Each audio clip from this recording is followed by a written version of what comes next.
Hi, my name is Mike. My name is Donnie, and we're the Thewhetherdudes. And today's movie we'll look for you is The Thing. This movie takes place in Antarctica, where a group of Norwegian scientists find a crash land alien ship, just like that, which leads them to find a alien pilot embedded in this ice. And they actually aid the help from Kate Lloyd, who actually has to be one of these professional people who dig up dead things. I think it's a paleontologist. Thank you, Donnie. I couldn't have said that word. Thank you anyway. Anyway, so she goes up to help them dig this thing up. It's in the ice, so they have to take the whole chunk of ice and they take it back to the base to thaw it out, because they want to thaw it out nicely where they can keep the skin intact. Fortunately, this thing is not dead. It's actually sleeping. And it wakes up and starts taking out the people who actually live there. This movie was budgeted for $38 million. It's only made $8 million so far this weekend. But at least it's number 3 at the box office. It could The work, only thing else beat it out was Footloose. Well, apparently people prefer to watch people dance instead of watch us save the world. Well, if I had a chance between dancing and fighting an alien creature that could kill me, I'd choose dancing too. I'm going for the hero play, dudes. Okay. Don't get me wrong, though. I did enjoy this movie a lot. It was a great sci-fi alien flick, creature flick. It was really awesome. The storyline, though, wasn't so much, but you can't expect a lot when, you know... Well, you know, it was about the alien, and they did a good job on the alien.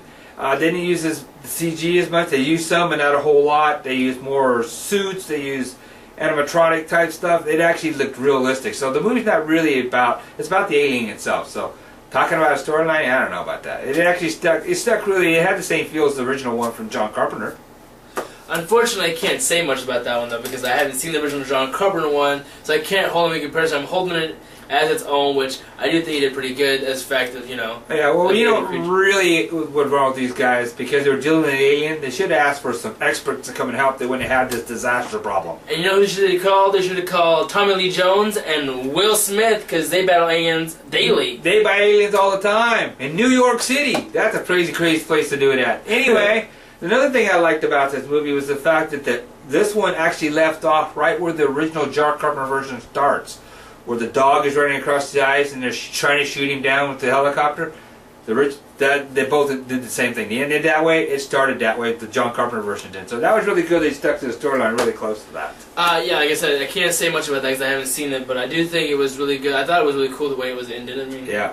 So. But do you guys know there's actually a third version of this movie that's actually called The Thing from Another World, people? I actually seen this as a creature feature movie on a Saturday morning. Probably back when they only had 2 or 3 channels. We had 4 channels because we were close to the border. Ooh, lucky you. Oh, for the lucky Canadians. Anyways, moving on to our weathering. I did enjoy this movie. I'm glad I saw it in theaters. Really good. But I'm gonna have to give this a cloudy day with some rain because of the fact that I will own this. It was great, but it didn't have that umph and the pull for the people to go see in theaters like I think some movies do. Like I said, rainy day because I think people are going to more or less enjoy it for just renting it at Redbox or something. So. Well, you probably noticed I did not point at the board because I kind of slightly disagreed with him. I give it a cloudy day with sun due to the fact that anybody that's watched the original Carpenter version of this movie will really enjoy this version of it. It was just like sitting in 1982 in the theaters and watching it. Oh, it was really nostalgic for us. So anybody that's watched the original one will enjoy seeing it in the theater.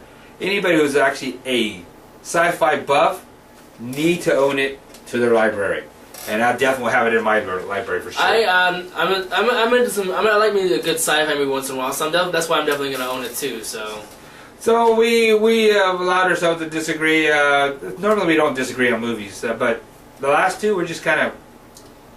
It is what it is. Yeah, exactly. You know? And moving on to question from last week. When was the first production of the Ross and Falcon Robots come out? We had a person email us answering to us. Her name was BHS Kitty Cat. Thank you. She actually got it right. It was 1964. And she also told us that it was adapted from a short story by John Mathis, which is called Steel. That was cool. That new adventure for us. And it also was an episode for The Twilight Zone back in the day. Black and white version when we only had 3 channels. No, 4, right, Mike? Yeah, that's right. Living in Canada. Anyway. Moving on to next week's question.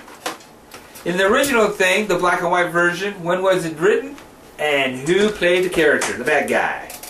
Send your responses to our YouTube account or our email account, thewhetherdudes@gmail.com. Thewhetherdudes, all one word, or whether or not to see the movie. Stay tuned next week when we weather another movie for you.